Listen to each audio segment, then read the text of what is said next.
Welcome back. To discuss more on this now, I want to bring in The Hill's Alex Gangitano as well as Jesse Dollemore, a progressive online show host. Alex, let me just start out with you because obviously there's a lot of kind of moving parts to this. Obviously, the Vice President did an event earlier today. There's a lot of, as I said, moving parts, a lot of unknowns, so to speak, right now. There's the question of potentially an open convention. There's the question of who has endorsed Kamala Harris. There's so many moving parts to this story, but perhaps to just start out, we should perhaps kind of dissect things a little bit for the average viewer as to what's really happened over the course of the past 24 hours.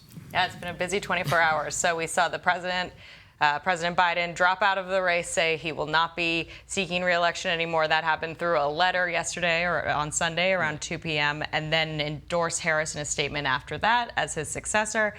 Since then, we had a lot of Democrats quickly coalesce around her, endorse her yesterday. But then today we've seen even more. So far we actually just saw former Speaker Nancy Pelosi. That's a huge endorsement for her. We've seen Governors Andy Beshear of Kentucky, Gretchen Whitmer of Michigan, Josh Shapiro of Pennsylvania. These are all big names, even people that were floated as should they challenge her at a convention, but instead they're backing her. And now they're also floated as potential running mates.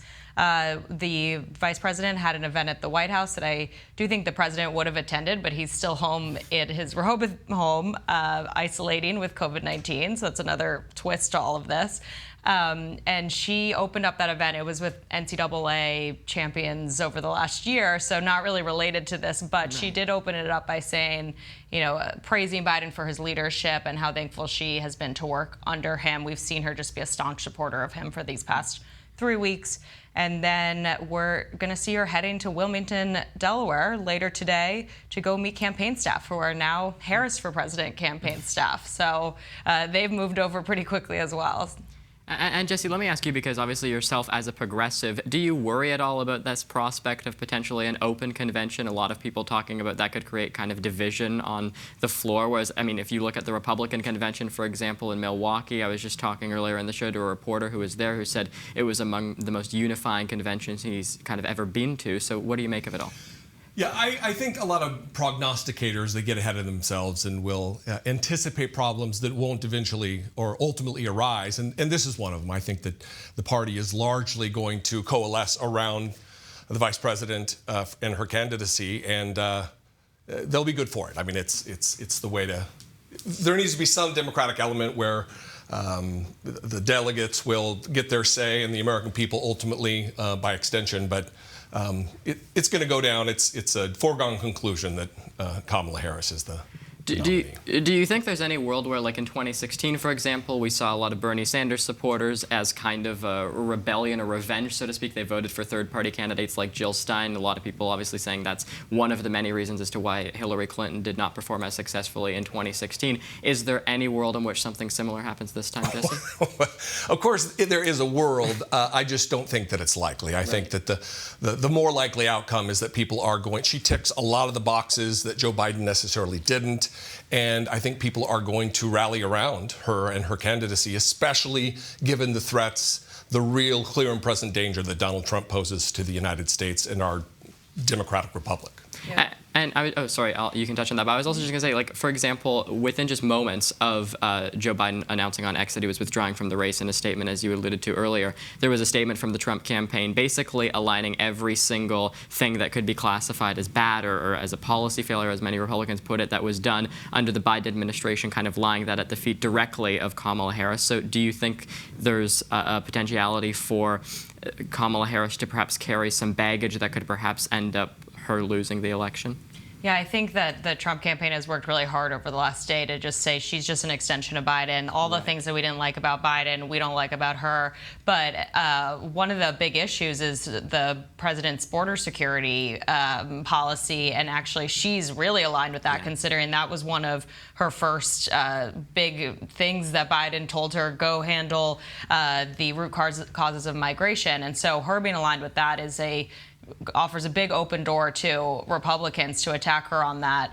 She has, though, done a lot of work on reproductive rights issues, and that's something that her going head-to-head with Trump on is really, I think, a place that she can shine and a place that Democrats are going to be really excited to see her show off her work on that. But I do think also Biden's drawbacks and issues that the party have had with him are not really issues that Trump has had with him, but like with the war in the Middle East. I think that progressives, and you could speak to this, of course, but I do think they're going to actually support Harris on her stance on Gaza and not align, the pro-Israel thinking that we've had with President Biden with her. I think maybe give her a fresh start to, explain her what she would do on foreign policy in the next administration, not just assume she would do the same with Biden, as Biden has. So I do think progressives might be more welcome to her than during this convention. If it was Biden, I think we'd see a lot of protests about that, and maybe even some protest votes like we have with the uncommitted movement during the primary. And one of the main things I know that the Trump campaign had on their messaging was about the cognitive decline of Joe Biden, about the fact that I think famously some Republicans have been saying that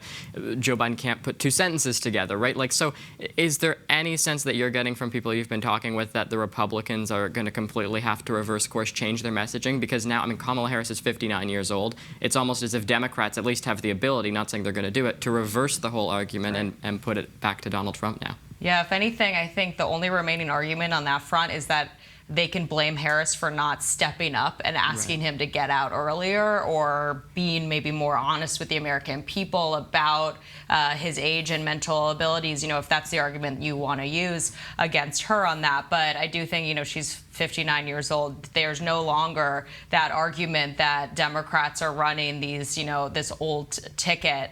And Trump is noticeably much older than Harris if the two of them go together. And then, of course, we have J.D. Vance, who kind of balances out as the first millennial running mate.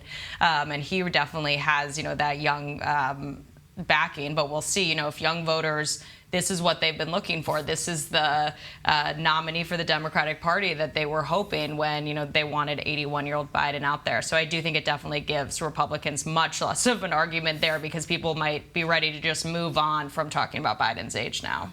And it is, go ahead. Well, I was going to piggyback off that. I think it is interesting that right now the Republicans are scrambling to just grasping at straws at anything they can do to criticize her.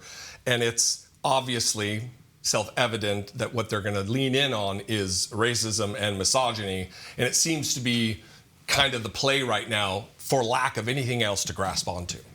Do you think, though, for example, with the vice president, other than the cognitive issue, other than the fact that Republicans won't be able to say that Joe Biden is 81 years old now and that is a reason why he can't be president, that the messaging on some of the policy issues is going to change? Because, I was just speaking to a Republican congressman who said Kamala Harris was there every step of the way for everything Joe Biden did. They're one and the same. Yeah, well, that's what the argument is now, because there haven't been enough strategy meetings and focus groups to really fine-tune what their message of attack will be.